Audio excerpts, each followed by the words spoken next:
하나님을 아는 지식 시리즈 13번째 시간 되었습니다. 오늘 나눌 말씀의 주제는 사랑이신 하나님이라는 것입니다. 하나님께서 사랑이시라는 것은 우리에게 아주 가장 자주 선포되는 진리이기도 하죠. 그래서 설교자에게는 이 한 가지 주제로 말씀을 전한다는 것이 좀 쉽지 않을 수도 있어요. 왜? 너무나 잘 알고 계신 주제이기 때문에, 그리고 제가 또 설교자들이 자주 선포하는 진리이기 때문에 새로울 것이 없다. 설교를 들으려면 좀 새로운 것도 있고 그래야 좀 신선하게도 느껴지고 그렇지 않습니까? 그런데 이 주제는 너무나 다양한 각도로 다양한 또 예증을 통해서 전해진 말씀이기도 하기 때문에 설교자도 듣기가 좀 쉽지 않고, 여러분 다 아는 거네 이렇게 생각하고 넘어가기가 쉬운 그런 주제이기도 합니다. 그러나 여러분 정신을 똑바로 차려야 돼요. 여러분 정말 하나님의 사랑을 믿고 있는지 한번 생각해 보시기 바랍니다. 안타까운 사실은 이렇게 자주 하나님의 사랑이 다양한 각도에서 선포되지만 이 사랑을 진짜 신뢰하고 믿고 누리는 사람은 상당히 적어 보인다는 것입니다. 지난주에 하나님의 선하심이 자주 오해된다고 말씀을 드렸죠. 하나님이 선하신데 환경 여건, 내게 찾아온 어떤 문제, 그것들로 말미암아 하나님의 선하심, 그걸 못 믿는 사람들이 너무나 많다고 말씀을 드렸지만, 이 하나님의 사랑이라고 하는 주제는 알고 있으면서도 자주 무시되는 그런 진리라 하는 생각이 든다는 것입니다. 알아. 그런데 실제로 그게 믿음이 되는 건 아니에요.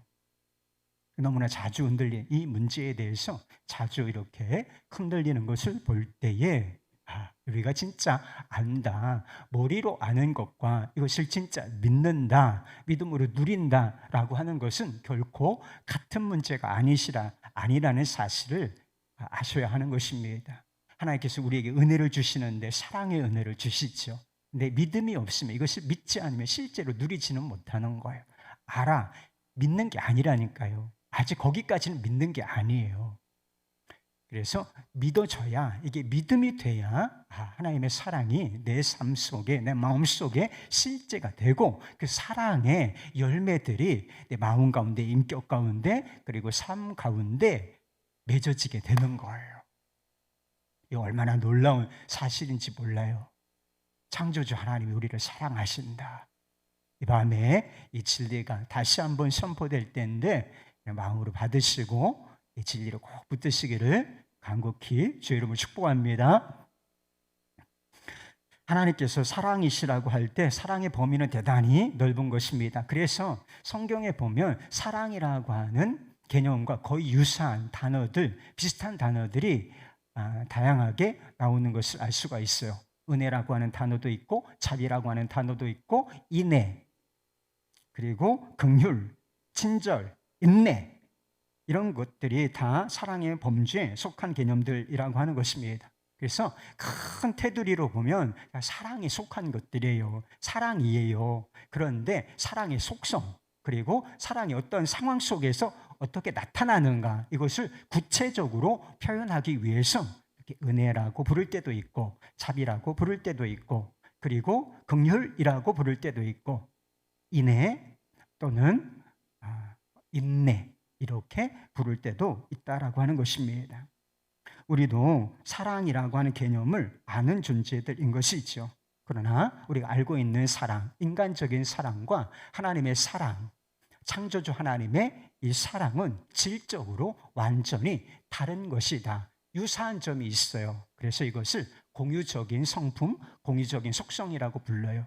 사랑의 하나님께서 우리를 자신의 형상을 따라 사랑하는 존재로, 사랑을 아는 존재로 만드셨기 때문에 우리도 사랑이라는 것을 알죠. 그런데 문제는 우리가 타락을 했다는 것이죠.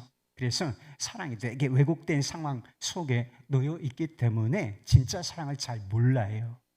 근데 진짜 하나님의 사랑이 어떤 것인가, 질적으로 다른 면이 있다는 것입니다.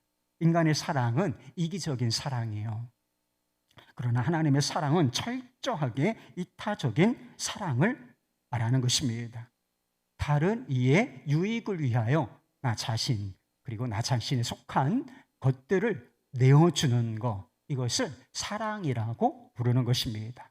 사랑의 방향이 밖을 향하는 거예요. 그래서 내게 있는 것, 나 자신까지도 다 내어주는 것, 이것이 사랑의 근본적인 정의라고 하는 것입니다. 그래서 고린도전서 13장 말씀에 보면 사랑이 어떤 성품을 가지고 있는지, 사랑의 속성에 대해서, 진정한 사랑의 속성에 대해서 이렇게 이야기하지 않습니까? 사랑은 오래 참고 라고 시작하면서 쭉 나가다 보면 5절 말씀에 사랑은 자기 유익을 구하지 않는다. 자기 유익을 구하지 않으면 뭐라는 거예요? 적극적으로 표현하면 다른 이의 유익을 구하는 거, 이것이 진짜 사랑이라고 하는 것입니다. 그런데 죄가 다 문제인 거예요. 죄가 사랑의 방향을 돌려놓은 거예요. 원래 사랑은 다른 사람, 다른 존재를 밖을 향하는 것인데 죄가 이것을 확 구부려 놓아서 자기를 향하도록 만드는 것입니다. 그래서 우리의 사랑이 이기적이, 죄인들의 사랑이 이기적이 되어버리게 된 것입니다. 근데 우리가 구원을 받았잖아요. 예수 그리스도의 은혜로 말미암아 구원을 받았는데, 구원은 이 방향을 다시 원 방향으로 돌려놓는 것인데 다 돌아가지는 않는다. 우리가 완벽하게 구원받을 때가 있는데 그때 비로소 그 완벽한 하나님의 본래 우리에게 주신 사랑을 할 수가 있게 되는 것입니다. 그래서 이제 시작이 된 거예요. 진짜 사랑을 시작할 수 있는 은혜가 주어졌어요. 그래서 우리가 계속 하나님의 사랑이 무엇인가를 우리가 이해하고 그 사랑에 접속하는 거, 이것이 대단히 중요한 문제라 하는 것입니다. 하나님은 한 분이시잖아요. 그리고 하나님께서 세상을 창조하시기 전에는 아무것도 존재하지 않았다는 거예요. 지금 사람도 존재하고 이 우주, 보이는 물질 세계가 펼쳐졌고 존재하고 있지 않습니까? 그러나 이것이 존재하지 않았던 시점이 있었다는 거예요. 스스로 계신 하나님, 그분만 계셨는데 한 분 하나님께서 다른 이를 사랑한다, 다른 이의 유익을 어떻게 구하는가, 이런 질문이 있을 수가 있어요. 우리 하나님께서 한 분 하나님인 동시에 삼위, 그러니까 성부, 성자, 성령, 이 독립된 인격체로서 존재하시기 때문에 진정한 사랑이 가능한 것입니다. 아버지 하나님께서는 성자와 성령의 유익을 구하시고, 성자께서는 성부와 성령의 유익을 구하시며, 성령께서는 성부 하나님과 성자의 유익을 구하시면서 서로 사랑하셨다. 다른 아무것도 존재하지 않았지만 삼위 하나님께서 이렇게 서로를 위하시면서 자기를 내어주시면서 완전한 사랑 가운데 거하고 계셨다라고 하는 것입니다. 그래서 하나님의 선하심, 지난주에 하나님의 선하신 성품에 대해서 말씀드렸죠. 오늘 하나님의 사랑의 성품에 대해서 말씀드리는데, 하나님의 선하심과 하나님의 사랑이라고 하는 것은 그분의 본질적인 성품, 그러니까 삼위일체, 이 성품과 불가분의 관계라는 것입니다. 하나님께서 한 분 하나님이시지만 삼위로 존재하시기 때문에 하나님께서 선하시고 하나님께서 사랑이실 수 있다. 조금 어려운 내용이지만 그런 정도로 이해하고 넘어가시면 되겠습니다. 하나님의 사랑이 가지고 있는 몇 가지 특징들이 있어요. 그래서 우리의 사랑과 좀 비교할 수밖에 없는데, 우리의 사랑은 얼마나 불완전합니까? 우리의 사랑이 온전한가요? 누구를 진심으로 사랑할 수가 있지만 우리의 사랑은 불완전한 사랑이에요. 왜 그렇습니까? 우리 인간 됨됨이 자체가 불완전하기 때문인 것입니다. 그러나 하나님은 완전하시고, 그렇기 때문에 하나님의 사랑도 완전한 것이다 라고 하는 것입니다. 하나님께서 우리를 사랑하신다는 거, 하나님께서 우리를 사랑하신다, 여러분 믿으시죠? 그런데 하나님께서 우리를 사랑하신다면 그건 불완전한, 불충분한 사랑으로 우리를 사랑하신다, 그런 뜻이 아니라 아주 완전한 사랑, 조금도 부족함이 없는 그런 사랑으로 나를 사랑하신다, 이렇게 믿어야 한다는 것입니다. 하나님이 완전한 성품을 가지고 계시기 때문인 것입니다. 우리의 사랑에는 한계가 많아요. 그렇죠? 사랑한다 하지만 사랑한다. 김병에 효자 없다. 이게 사랑에 한계가 있다. 이런 뜻이에요. 부모 자식 간의 사랑, 천륜이라고 부르는 것이지요. 그래서 부모님을 사랑하고 공경하는 데 있어서도 한계가 있다. 실제로 그렇죠. 남녀 간의 사랑이 있습니다. 에로스적이고 로맨틱한 이 사랑. 남녀 간에 지금 연애하는 친구들 봐요. 없으면 죽는다고 해. 그렇잖아요. 근데 여러분 사랑을 알잖아요. 해봐서 알잖아요. 저거 오래 못 간다. 이미 다 결론을 내려놨잖아요. 결혼식 들어가는 신랑 신부 보고서 아이고 불쌍한 것들. 둘이는 막 좋아 죽는데요. 둘이는 막 좋아 죽는다고 하는데 뒤에서는 혀를 찬단 말이에요. 아유, 저거 얼마나 갈까? 실제로 연구 결과에 의하면 이게 호르몬 작용이기도 해요. 순전히 호르몬 작용은 아니지만, 그래서 이게 사랑의 유효기가 남녀 간에 이 불붙는 막 확 타는 이 불붙는 사랑, 이 사랑은 유효기간이 최장 1년, 6개월밖에 안 간다는 거예요. 결혼해서 함께 살게 되면 6개월 지나고 1년 지나면 손을 잡으면 전기가 올까요? 여러분 지금 부부끼리 계신 분 있잖아요. 손 잡으면 내 손 잡은 거나 다를 게 뭐가 있어요, 그게. 그렇지 않습니까? 그래서 그런 에러스적인 로맨틱한 사랑에는 유효기간이 있어요. 그것이 끝나죠. 그래서 덤덤해지죠. 그때 비로소 이제 약점들이 다 보이고, 저 사람이 저런 사람이었나? 내가 연애하던 사람이 저런 사람이었나? 이 콩깍지가 벗어진단 말이에요. 그러면 어떻게 해야 되는 거예요? 저 사람이 아니었나 봐. 미스터 김이었는데 바람난 가족이 되는 거예요. 그때부터 이제부터 진짜 사랑할 때가 왔구나. 이렇게 생각하면 옳다는 것입니다. 그래서 자기를 쳐 복종하는 이 사랑, 나를 내어주는 사랑, 이 사랑을 시작을 해야 하는 것인데, 우리의 사랑이 이기적이기 때문에 여전히 그게 진짜 사랑인 줄만 알고 있기 때문에 갈등하고 이렇게 싸우게 또 갈라지게 되는 것입니다. 그러나 하나님의 사랑은 무한하고 영원한 것입니다. 하나님께서 무한하시고 영원하신 분이시기 때문이라고 하는 것입니다. 하나님의 사랑을 보여주는 말씀들이 있는데 이런 말씀들이 있습니다. 에베소서 2장 4절 5절 말씀, 긍휼하신 하나님이, 긍휼이 풍성하신 하나님이 우리를 사랑하신 그 큰 사랑을 인하여 허물로 죽은 우리를 그리스도와 함께 살리셨고 라고 하는 말씀이 있고요. 요한복음 13장 1절 말씀, 6절 전에 예수께서 자기가 세상을 떠나 아버지께로 돌아가실 때가 이른 줄 아시고 세상에 있는 자기 사람들을 사랑하시되 끝까지 사랑하시니라.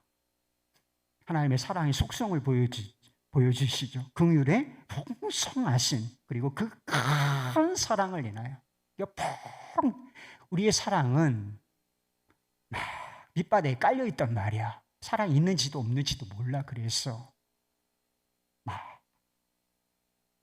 너무 밑바닥에 깔려있어.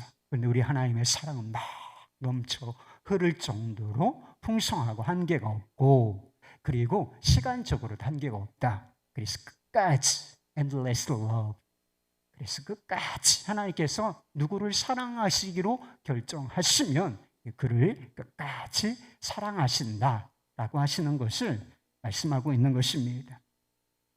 하나님의 사랑은 한계가 없을 뿐만 아니라 변하지도 않습니다. 사람의 사랑은 참 변하기가 쉽지요. 우리가 변덕스러운 존재이기 때문인 것입니다. 그러나 하나님의 사랑은 변하지 않는 신실하신 사랑이라고 하는 것입니다. 우리 하나님께서는 변함도 없으시고 회전하는 그림자도 없으시기 때문인 것입니다. 구약에 나오는 이스라엘 백성들이 이제 언약 관계인데, 하나님과 이스라엘 백성들이 언약으로 맺어진 관계예요. 그래서 헤세드라고 하는 것이 언약적 사랑이라, 이렇게 말씀을, 언약에 묶여 있는, 이것을 닮은 것이 부부간의 사랑이에요. 그래서 언약으로 맺어진 사랑, 그래서 사랑이 서약을 하잖아. 그래서 그 서약에, 언약에 사랑을 묶어두는 이것을 바로 에세드라고 하는 것입니다. 그런데 이스라엘 백성들은 이 약속을 스스로 파기해버렸어요. 하나님을 배신하고 하나님을 무시하고 우상을 섬기고 도덕적으로 타락하고, 이런 상황이 너무나 한 번 벌어지는 것이 아니라 그냥 이스라엘 역사 가운데 그다 이게 반복돼.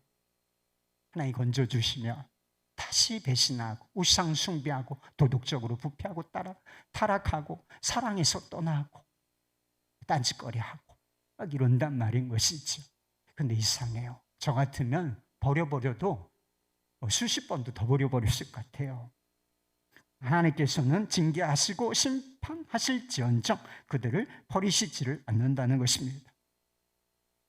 말씀을 읽어보면 하나님께서 대단히 분노하시고 또 고통을 느끼신다.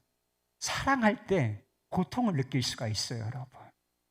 사랑할 때, 여러분 사랑하면서 고통을 느껴보신 적이 없습니까?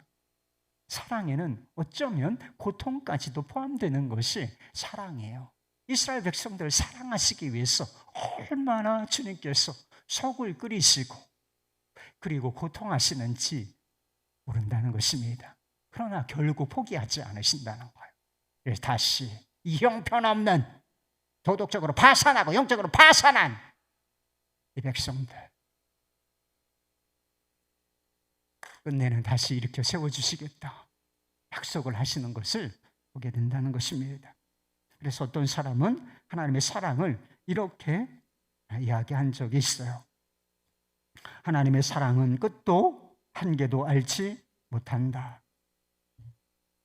그 어떤 변화도 그 사랑이 흐르는 길을 바꿔놓을 순 없다. 하나님의 사랑은 영원한 근원에서 영원토록 변함없이 흘러나온다. 우리 인간의 사랑은 다 조건이 있어요. 조건이 없습니까? 자녀를 사랑하는데 정말 조건이 없는지를 한번 생각해 보세요. 부모의 사랑, 부모가 자녀를 사랑하는 그 사랑이 인간의 사랑 중에서는 가장 순결하고 숭고한 사랑이다 이렇게 말할 수가 있는 것입니다. 내리사랑이라고 하지요. 그래서 그런 사랑의 이야기, 특별한 이야기들을 많이 들을 수 있는 것이 사실입니다. 그러나 거기에 정말 일말에 어느 정도의 조건이 포함되지 않았다. 완전히 무조건적이다 인간의 사랑이.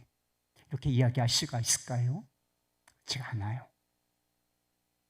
가장 숭고한 사랑인 것은 맞지만 그래도 거기에 조건이 포함되어 있어요. 그래서 막 속썩이고 그리고 부모를 거역하고 이러면 섭섭하고 속상하고 이런 이유가 거기에 일말의 조건이 포함되어 있기 때문이라는 것입니다. 하나님께서는 우리를 사랑하시는데 우리가 사랑받을 만한 자격이 있기 때문이 아닌 것입니다. 하나님의 사랑은 완전하고 무한하며 영원하다고 말씀을 드렸어요. 그래서 일시적인 어느 정도의 사랑을 받을 자격 정도가 아니라 완전한 사랑입니다. 무한한 사랑이에요. 그리고 끝나지 않는 한계가 없는 이 사랑을 받을 만한 자격을 갖춘 존재, 인간이 누가 있는지를 한번 생각해 보시기 바랍니다.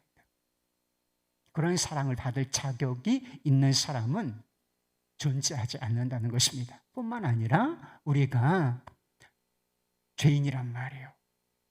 죄인이라는 뜻은 사랑받을 자격을 잃었다는 뜻인 것입니다. 그럼에도 하나님은 우리를 사랑하시기로 결정하셨기 때문에 우리를 무조건적인 사랑으로 사랑하신다라고 하는 것입니다. 그래서 우리가 그 무엇 때문에 구원을 받은 게 아니에요. 여러분 무엇 때문에 구원을 받았을까요? 우리가 믿음 때문이다. 믿음을 가졌다.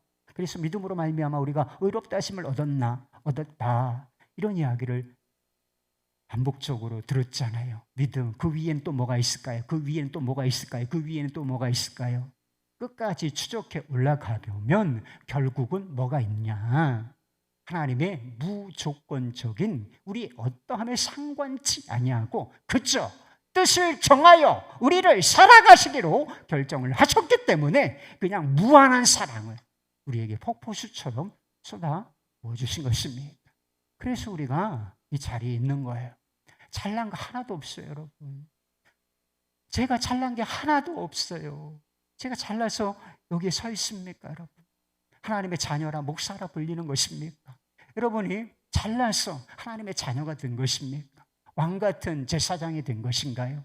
잘난 거 아무것도 없다. 오직 하나님의 무조건적인 사랑이 우리를 여기에 하나님의 자녀라, 하나님의 백성이라는 자리까지 세워 놓은 것인 줄 믿으실 수 있기를 바랍니다. 마지막으로 하나님의 사랑은 거룩한 사랑이에요. 사랑의 속성에는 관대함과 수용성이라고 하는 것이 있습니다. 여러분이 누구를 사랑하시잖아요. 내가 이 사람을 사랑할까? 그러면 그걸 생각해 보면 돼요. 내가 이 사람한테 좀 관대한가? 수용적인가? 하는 것을 보면 알아요. 여러분, 자녀들 얼마나 많이 용서해 줬어요. 여러분, 숫자로 한번 세봤습니까? 어떤 사람한테는 내가 2번, 3번째 용서해 준 거 아니야. 그런데 또 이런단 말이야? 그렇잖아요. 그런데 자녀들 용서한 거 숫자로 한번 세봤어요? 여러분, 수도 없이 용서해 줬어. 용납하고 용서해 줬어요.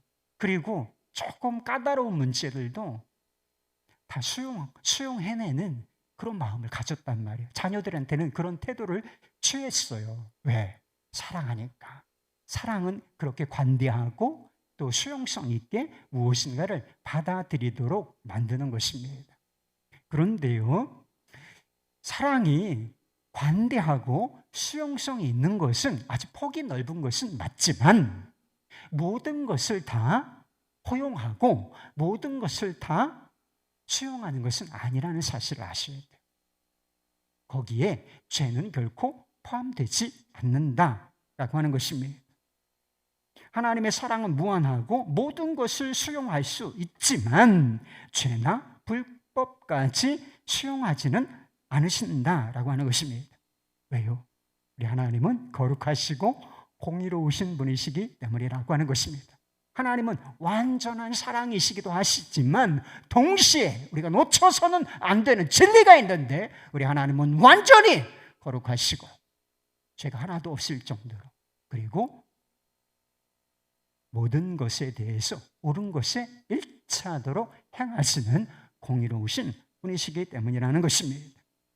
그래서 뭐가 있느냐? 우리 주 예수 그리스도의 십자가가 있는 것입니다. 죄인을 용서하고 받아들이기 위해서는 십자가에서 우리의 죄를 심판하셔야만 했다는 것입니다.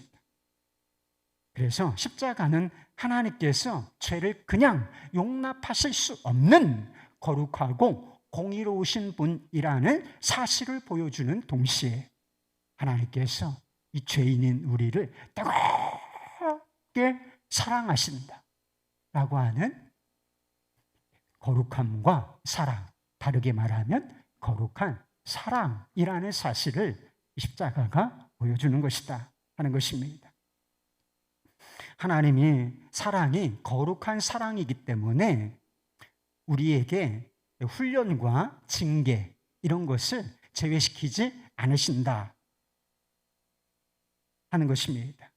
히브리서 12장 6절 말씀에 보면 주께서 그 사랑하시는 자를 징계하고 그가 받아들이셨어요. 수용하셨어요. 그런데 그 아들마다 채찍질 하심이라 하는 말씀이 있지 않습니까?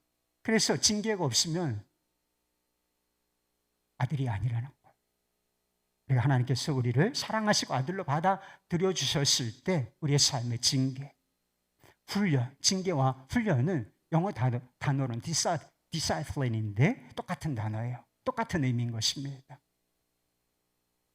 훈련과 징계는 아픈 면이 있어요. 왜? 우리를 사랑하신다면서 아픔도 징계도 훈련도 허락하시는 거, 허용하시는 거. 또 어떤 때는 적극적으로 그렇게 상황을 만들어 가시는 것. 하나님께서는 사랑의 대상인 우리가, 하나님의 사랑이 거룩한 사랑이기 때문에 사랑의 대상인 우리가 그죠, 아무렇게나 살아도 돼 이 자식아, 죄송해요, 내가 다 수용한다, 다 괜찮아, 이렇게 절대로 하시지 않는다는 거. 우리가 영원히 의롭다 하심을 받았어요. 하나님께 받아들여졌습니다. 그러면 우리의 성품과 우리의 삶까지 거룩해지고 온전하게 되기를 바라시기 때문에, 그럼 자녀들 그렇게 되기를 바라시잖아요. 진짜 사랑하니까 막 살면 그래도 돼요? 아니잖아요. 건강하게 바르게 도덕적으로도 바르게 되기를 바라지 않습니까? 이게 사랑인 거예요. 하나님의 사랑이 거룩한 사랑이기 때문에 우리가 온전하게 되기를 원하십니다. 아직 온전치 않기 때문에 훈련과 징계도 우리의 삶에 얼마든지 허용하실 수 있지만 그게 미움이 아니라 사랑에서 나오는 것이다 하는 것입니다. 지금까지 말씀드린 하나님의 사랑의 속성, 완전히 이타적이고 완전하고 무한하고 또 무조건적이고 거룩한 이 사랑을 가장 잘 보여주는 것이 이미 말씀드렸지만 십자가예요. 죄인을 사랑하셔서 구원하시는 그 십자가, 이 십자가가 하나님의 사랑, 하나님의 사랑의 속성, 이것을 거의 완전하게 보여주고 있다. 무한하고 무조건적이고 끝이 없는, 한계가 없는, 그리고 죄인들을 사랑하시는 이 사랑, 이 사랑을 너무나 명확하게 계시해 준다는 것입니다.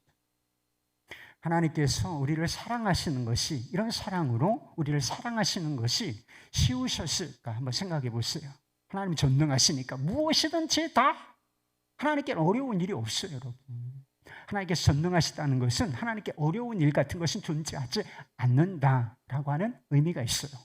근데 하나님께서 전능하시기 때문에 우리를 사랑하시는데 어렵지 않으셨을까?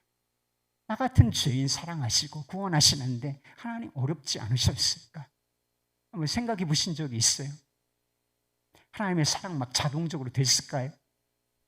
죄인을 끌어안으시고 용서하시고 구원하여 주시는데, 십자가 사랑을 나타내 보여주시는데 하나님은 그게 어렵지 않았겠느냐, 고통스럽지 않았겠느냐 하는 질문을 드리는 것입니다. 그런 이야기가 있어요. 옛날 중국에 양쯔강 협곡 근처에 원숭이 모자가 살고 있었대요. 옛날 얘기 같죠? 그래서 하루는 군인들을 태운 군함이 그곳에 정박해 있었는데 한 병사가 새끼 원숭이를 발견해냈다는 것입니다. 그래서 먹을 것으로 유인하고, 그래서 쇠사슬로 결국은 단단히 결박해서 배로 끌고 갔다는 것입니다. 배는 떠났고 이것을 뒤늦게 본 어미 원숭이가 그 배를 쫓아서 달려오기 시작했는데 배결이, 그러니까 한 40km 이상을 그렇게 강으로 배를 타고 이렇게 끌려 내려가는 자기 새끼를 찾기 위해서 그렇게 쫓아 내려갔다는 것입니다.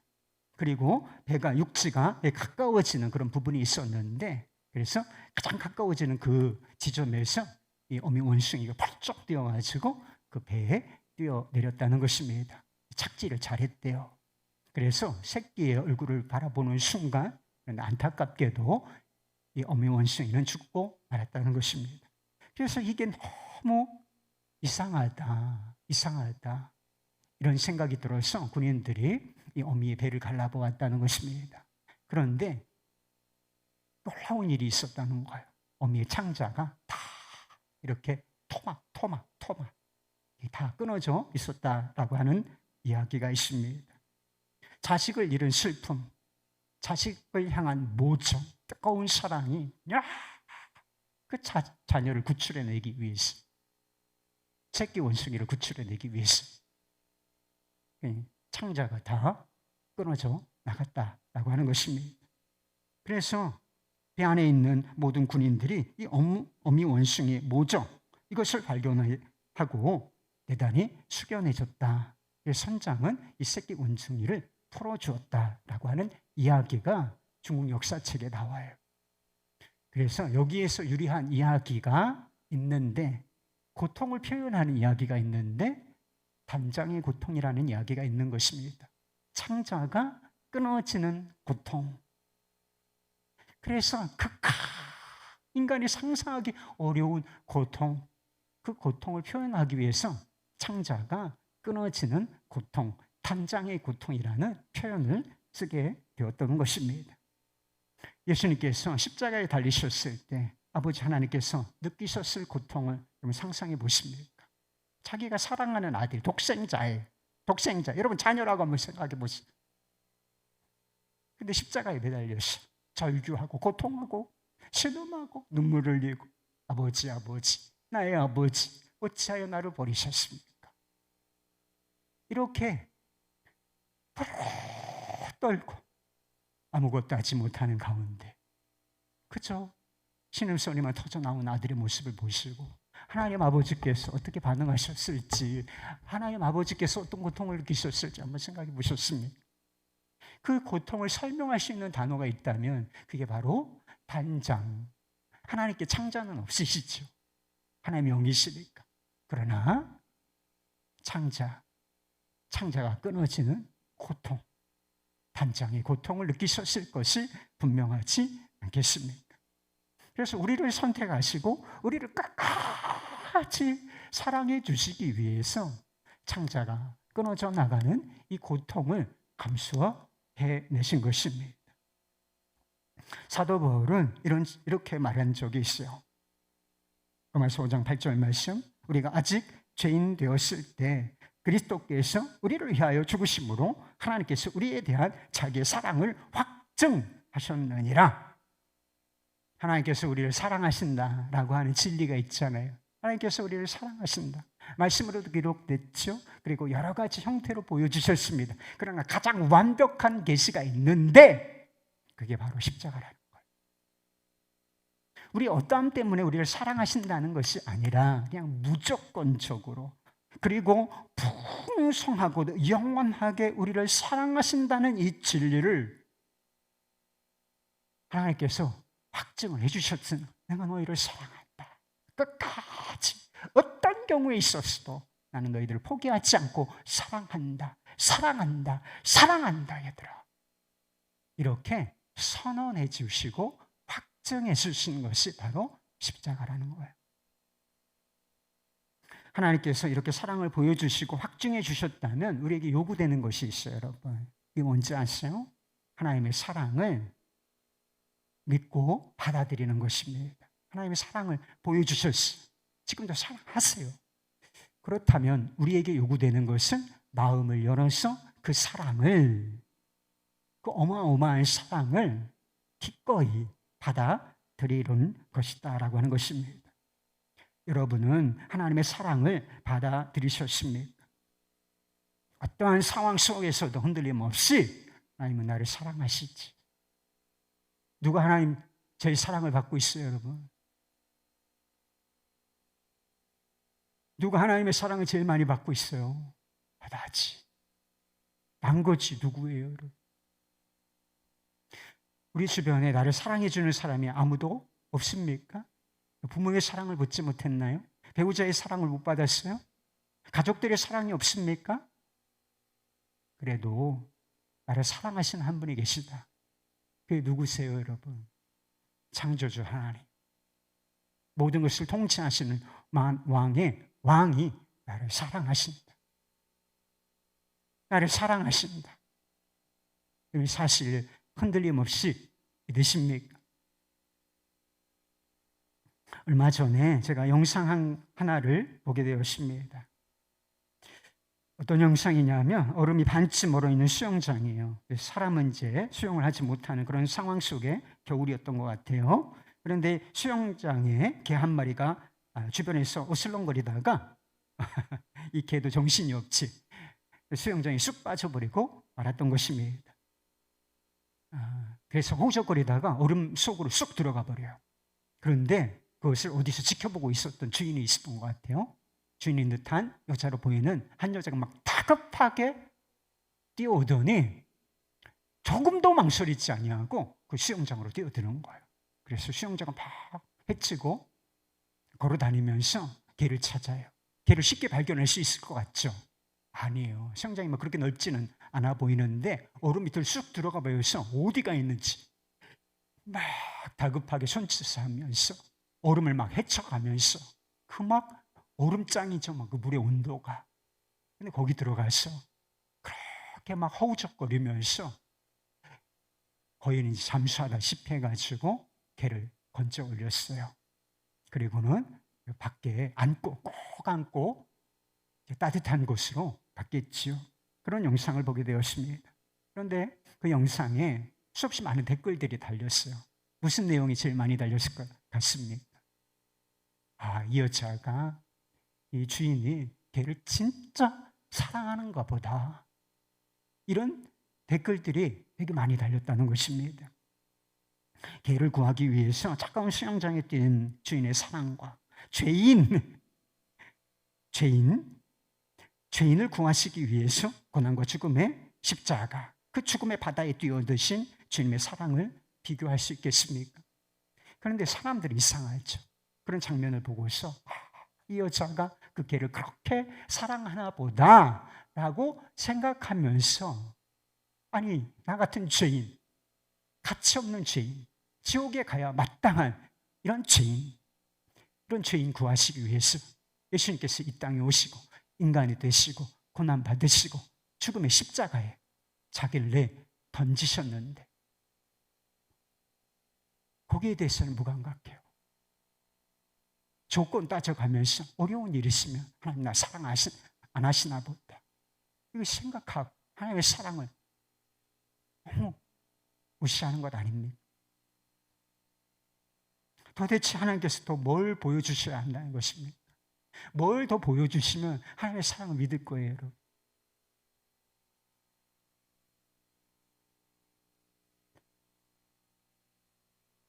믿는다는 것이 무엇입니까?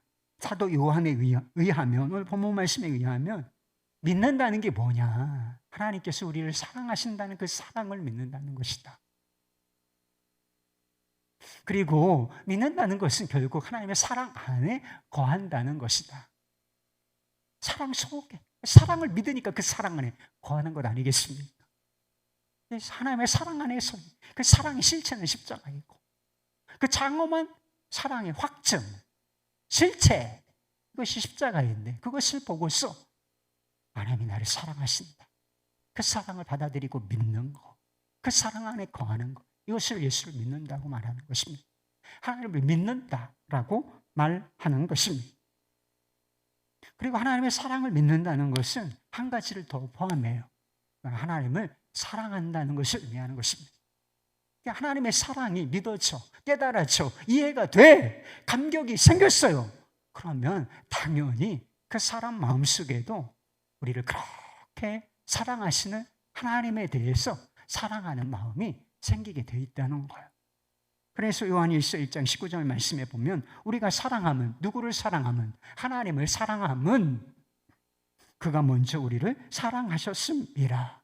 하나님께서 우리를 어떻게, 어떤 방법으로, 어느 정도 사랑하셨는지를 알고 믿으니까 우리도 그분을 사랑하게 된다는 거예요. 이게 자연스러운 것입니다, 여러분. 이런 신앙생활은 복잡한 게 아니에요.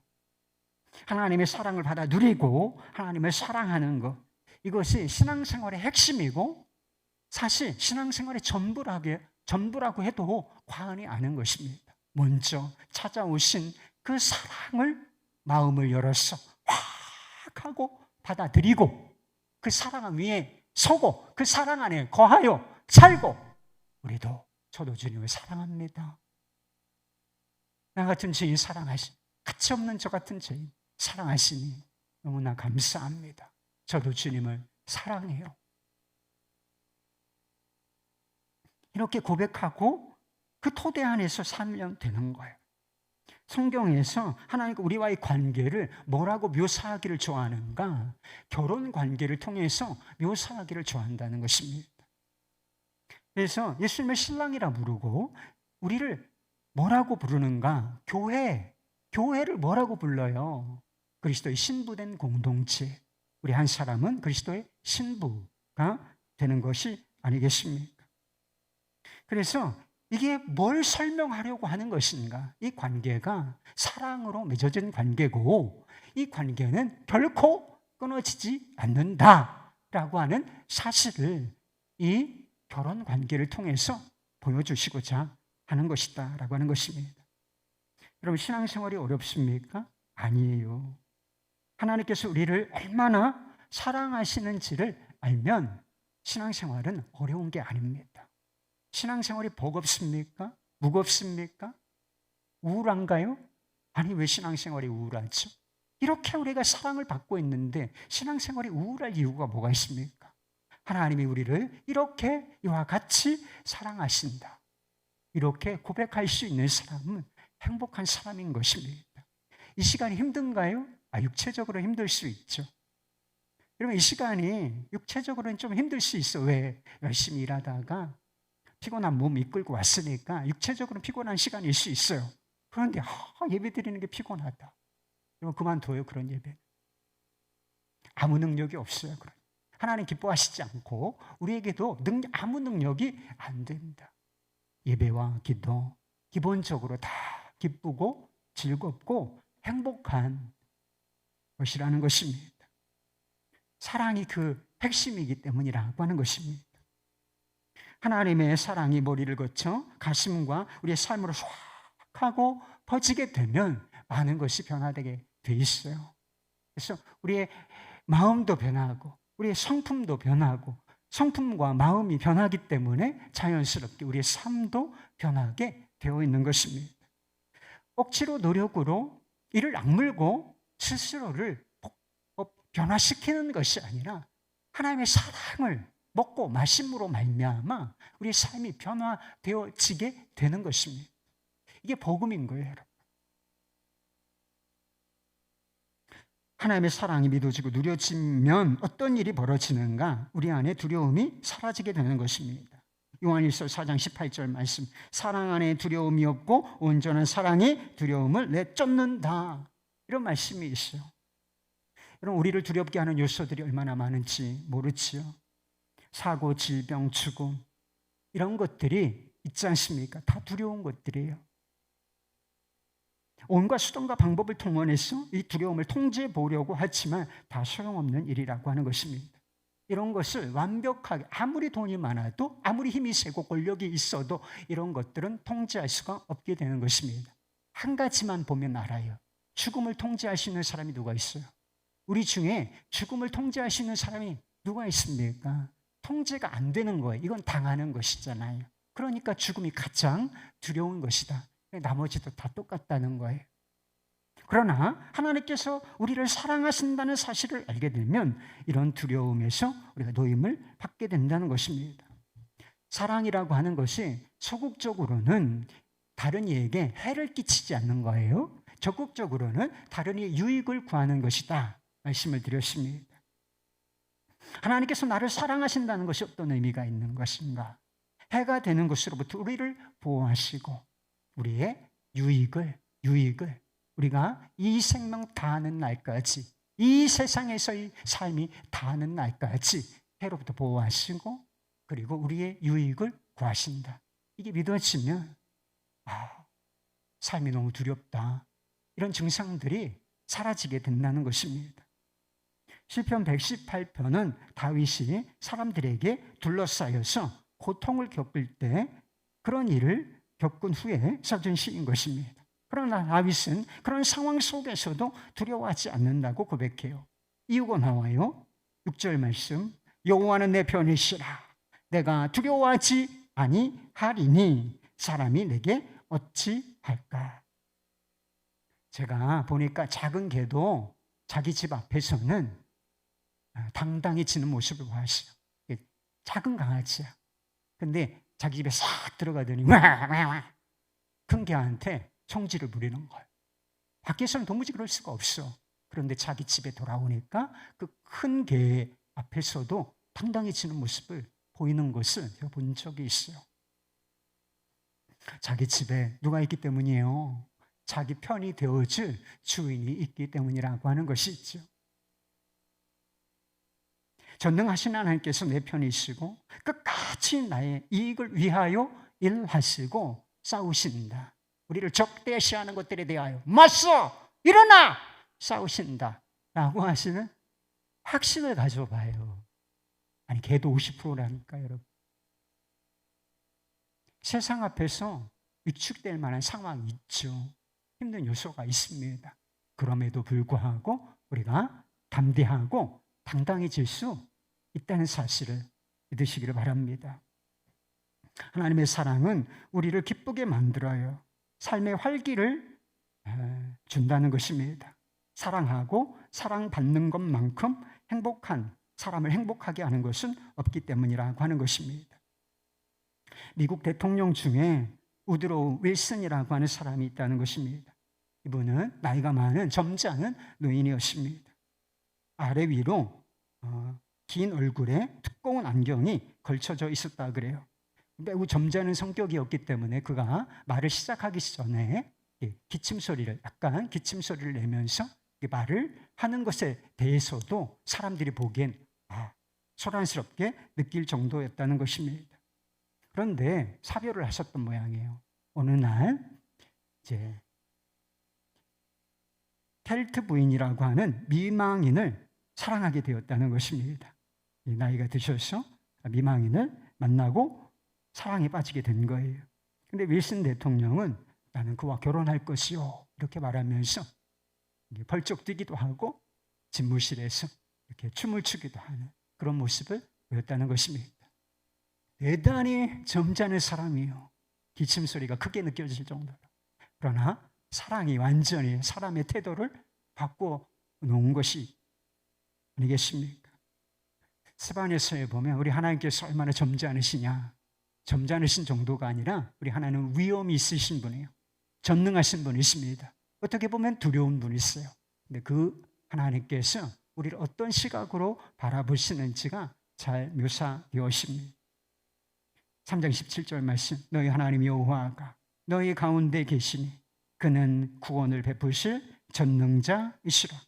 그가 너로 말미암아 기쁨을 이기지 못하시며 너를 잠잠히 사랑하시며 너로 말미암아 즐거이 부르며 기뻐하시리라 하리라. 사랑하면 이렇게 시선이 달라지게 돼 있어요. 그래서 하트가 뿅뿅 나와 여기서 이렇게 블링블링하죠. 제가 여러분을 바라보는 거하고 저희 딸들을 바라보는 거하고 같을 것 같아요. 시각이 다르단 말이에요. 저는 이렇게 막 만화에서 나오는 것처럼 이렇게 막 하트가 나간단 말이에요. 그런 상황을 묘사하고 있는 거예요. 이게 블링블링, 하트 뿅뿅. 불꽃 같은 눈으로 우리를 바라보신다 그런 말씀이 없는 건 아니에요. 그래서 성경을 전체적으로 바라볼 필요가 있어요. 그래서 하나님 우리가 잘못하는 거 다 알고 계시고 그렇지만 하나님의 기본적인 시각이 있다는 것.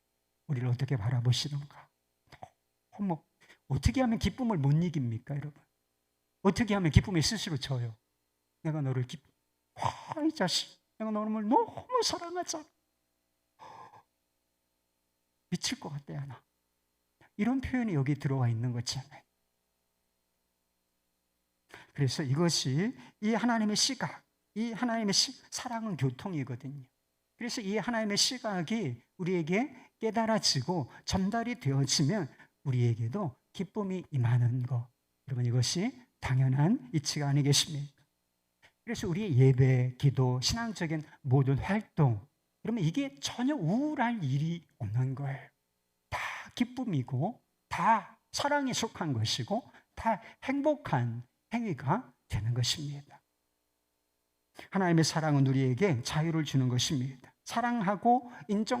사랑받고 인정받기 위해서 그 앞에서 뭔가를 해야 된다라고 생각하면 반드시 얽매이게 되어 있어요. 자유를 빼앗기게 되어 있습니다. 그래서 율법적인 신앙생활을 하는 사람들이 그렇게 지치고 힘든 이유, 겉으로는 너무 잘하는 것처럼 보이지만 내면에 안식이 없고 자유가 없는 이유가 바로 거기에 있는 것입니다.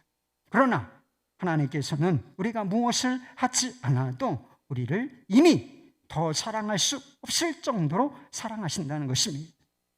이제부터 우리가 무엇인가를 한다면 사랑 안에서 하나님을 사랑하기 때문에 하게 되는 것입니다. 예배를 드려도 기도를 해도 하나님의 말씀에 순종해도 그 다 동기가 뭐가 되는 거예요? 하나님이 나를 사랑하시니까.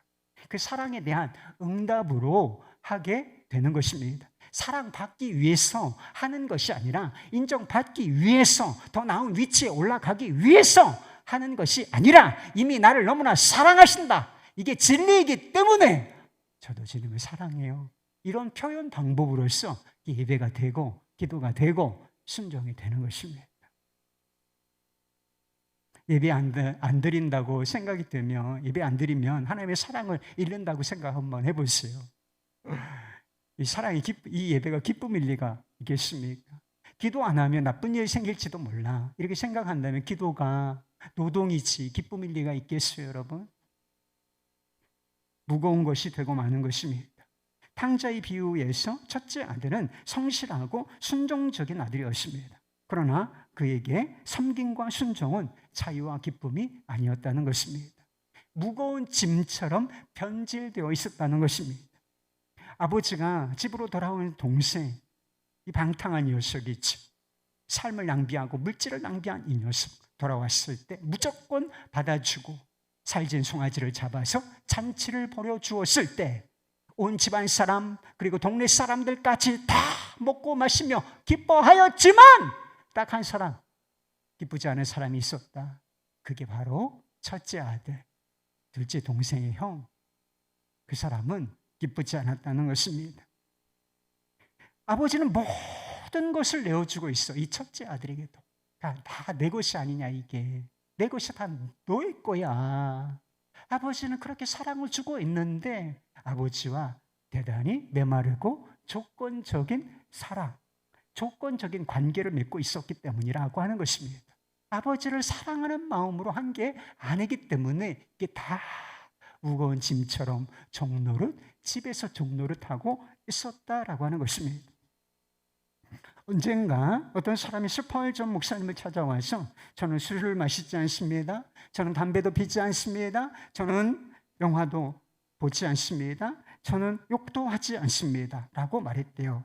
그러자 스펄전 목사님이 형제는 건초, 이렇게 집 같은 거죠. 건초를 먹습니까? 물었다는 것입니다. 아니요, 먹지 않습니다. 그런데 왜 그런 질문을 하시죠? 나는 형제님이 무엇인가를 하는 사람이 되면 좋겠습니다. 이제까지 형제님은 아무것도 한 것이 없습니다. 이렇게 얘기했대요. 그러니까 부정적인 거, 난 이것도 안 해, 난 이것도 안 해, 불경건한 건 하지 않아, 난 이것도 하지 않아, 난 저것도 하지 않아. 그래서 자신을 경건하다고 생각하는 것입니까, 여러분? 사랑은 그 정도 수준이 아니라는 거예요.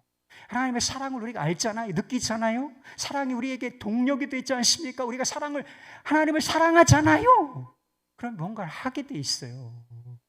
그냥 안 되고 안 하고 그것이 막 부정적인 차원에서 멈추는 것이 아니라 그 이상으로 넘어가서 뭔가를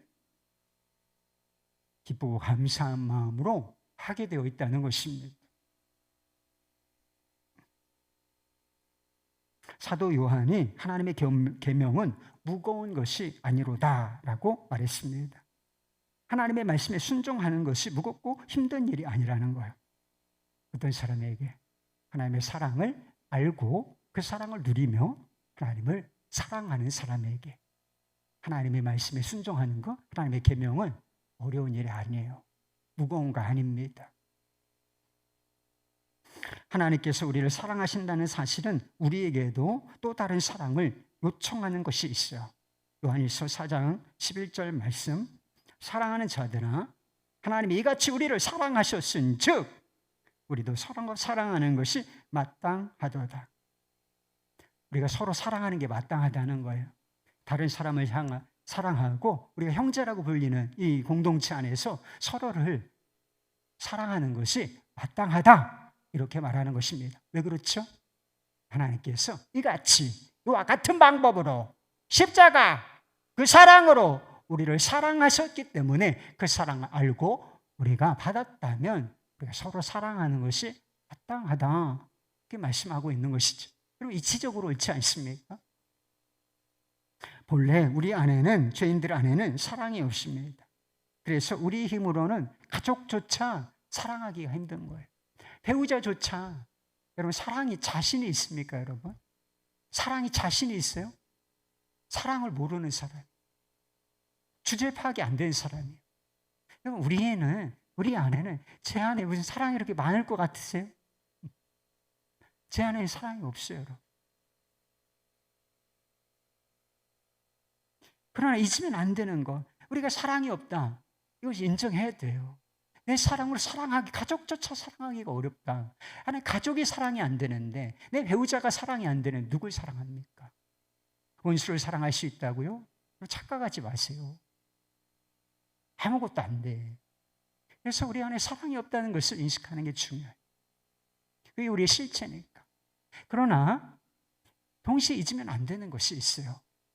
우리가 하나님의 놀라운 사랑을 받고 있다는 사실인 것입니다.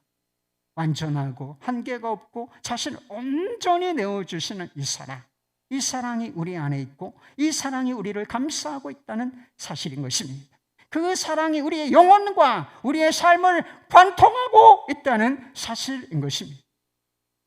그리고 하나님께서 이런 사랑을 우리에게 부어주신 하나님께서 이 사랑이 우리 안에서 정말 끝나는 것이 아니라 통로가 되어 흘러가기를 원하신다.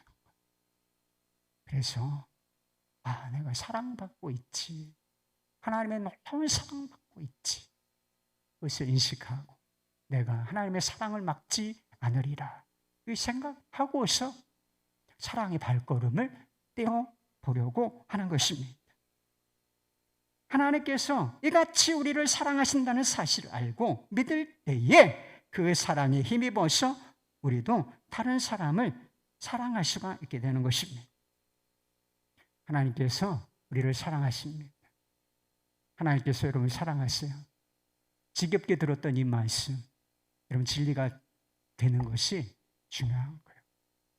하나님께서 내가 너를 사랑한다. 야야, 내가 너를 사랑해. 이 진리를 알기를 간절히 바라고 또 바라십니다. 마음을 열어서 하나님의 사랑을 받아들이실 수 있기를 바랍니다. 하나님의 사랑 안에 거하시기를 바라요. 무엇을 하든지 사랑 속에서 하시기를 바랍니다. 그리고 하나님의 사랑이 흘러가는 사랑의 통로가 되실 수 있기를 우리 주 예수 그리스도 이름으로 축원합니다.